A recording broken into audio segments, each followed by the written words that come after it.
പോരുവഴിയിൽ ജീവിച്ചിരിക്കുന്നയാളെ പരേതനാക്കി voters ലിസ്റ്റിൽ നിന്നും ഒഴിവാക്കി. സംഭവത്തിൽ റിപ്പോർട്ട് തേടി ജില്ലാ കളക്ടർ.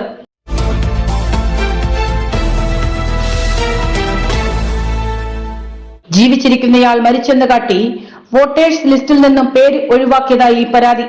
റിട്ടയർഡ് സ്കൂൾ അധ്യാപകനായ പോരുവഴി സ്വദേശി ടി കെ ഹനീഫ എന്നയാളുടെ വോട്ടാണ് ഒഴിവാക്കപ്പെട്ടത്. വീട്ടിൽ വോട്ടേഴ്സ് സ്ലിപ്പ് നൽകാൻ എത്തിയപ്പോഴാണ് സംഭവം ശ്രദ്ധയിൽപ്പെടുന്നത്. തന്റെ സ്ലിപ്പ് ലഭിക്കാതെ വന്നപ്പോൾ അദ്ദേഹം BLOയോട് കാര്യം അന്വേഷിച്ചു. അപ്പോഴാണ് വോട്ടേഴ്സ് ലിസ്റ്റിൽ പേരില്ല എന്ന വിവരം അറിയുന്നത്. തുടർന്ന് നടത്തിയ വിശദമായ അന്വേഷണത്തിലാണ് ഇദ്ദേഹം മരണപ്പെട്ടതായി BLO നൽകിയ റിപ്പോർട്ടിന്റെ അടിസ്ഥാനത്തിൽ വോട്ടേഴ്സ് ലിസ്റ്റിൽ നിന്നും ഇയാളുടെ പേര് ഒഴിവാക്കിയതായി അറിയുന്നത്. ഞാനൊരു സർവീസ് പെൻഷനറാണ്. എനിക്ക് 81 വയസ്സായിട്ടുണ്ട്. പിന്നെ ഈ അടുത്ത സമയത്ത് ശാരീരികമായി എനിക്ക് നല്ല ബലം ഇല്ല.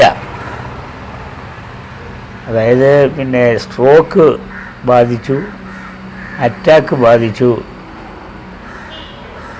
അങ്ങനെ അതിൻ്റെ ചികിത്സയൊക്കെ കഴിഞ്ഞ് ഇവിടെ ഇരിക്കുക. ഇപ്പോൾ ഒരു 3-4 വർഷമായി, സുമാർ ഒരു 4 വർഷമാകും വീട്ടിൽ തന്നെ കഴിഞ്ഞുകൂടുകയാണ്. ഇവിടെ പിന്നെ ഈ വാർത്തകളും മറ്റും കേട്ടുകൊണ്ടൊക്കെ ഇരിക്കുന്നതുകൊണ്ട് വീട്ടിൽ വന്ന് വോട്ട് ചെയ്യിച്ചു കൊണ്ടുപോകും. അതിനുള്ള പ്രായപരിധി ആയിട്ടുള്ള പ്രായപരിധിയിലുള്ള ആളായതുകൊണ്ട് അങ്ങനെയൊക്കെ ഉണ്ടാവും എന്നൊക്കെയുള്ള ധാരണ ഞാൻ വാർത്തയിലൂടെയൊക്കെ അറിഞ്ഞുകൊണ്ടിരിക്കുക. അങ്ങനെ ഇരിക്കുമ്പോൾ BLO എന്ന ഒരു ആള് ഇവിടെ വന്നു. ഇവിടെ എല്ലാവർക്കും 4-5 പേർക്ക് വോട്ടുണ്ട്. അതിൽ 3-4 പേരുടെ പിന്നെ ഇലക്ട്രൽ ID കാർഡിൻ്റെ കോപ്പി കൊടുത്തു. സാധാരണ എൻ്റേതാണ് ആദ്യം അതിലുണ്ടാവുക. അപ്പോൾ അതിൽ എൻ്റെ പേരില്ല. അവർ മക്കളുടെ കയ്യിൽ അത് കൊടുത്തിട്ട് അവർ പോവുകയും ചെയ്തു. അപ്പോൾ ഞാൻ ചോദിച്ചു ഇവരോട്, എന്ത് കാരണം കൊണ്ട് എൻ്റെ ഇല്ലല്ലോ, എനിക്ക് ഐഡൻറ്റിറ്റി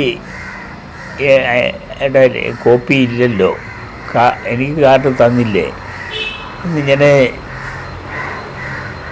ചോദിച്ചപ്പോൾ അവർ ഉണ്ട്, വേറെ മാറ്റിയിരിക്കുകയാണ് എന്നിട്ട് പറഞ്ഞ് അവരങ്ങ് ഇറങ്ങിപ്പോവുകയും ചെയ്തു.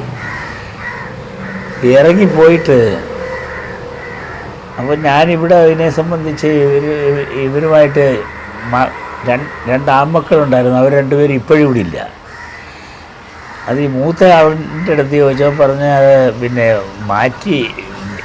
മാറ്റിയിട്ടിരിക്കുക, അത് അവർ ഉടനെ തരും എന്നൊക്കെ പറഞ്ഞ് അങ്ങ് അയാൾക്കും അതിനെ സംബന്ധിച്ച് വ്യക്തതയില്ലാതെ ഇങ്ങനെ ഇരിക്കുമ്പോൾ കുറച്ച് സമയം കഴിഞ്ഞ് അപ്പോൾ ഞാൻ ചോദിച്ചു, എന്നെ എന്തുവാ പിന്നെ ഇതിൽ നിന്ന് ഒഴിവാക്കിയതാണോ, നിങ്ങൾക്ക് അതിനെക്കുറിച്ച് വല്ലതും മനസ്സിലായോ, എന്ത് മതം പറഞ്ഞാണ് അവർ പോയത് എന്ന. ഇതോടെ CPMന്റെ പ്രാദേശിക ഭാരവാഹികളടക്കം സ്ഥലത്തെത്തി. തുടർന്ന് പേര് നീക്കിയത് സംബന്ധിച്ച് ജില്ലാ കളക്ടർ ഉൾപ്പെടെയുള്ളവർക്ക് പരാതി നൽകി. സംഭവത്തിൽ ജില്ലാ കളക്ടർ റിപ്പോർട്ട് ആവശ്യപ്പെട്ടിട്ടുണ്ട്. സബീന, ദൃശ്യ ന്യൂസ്, ശൂരനാട്.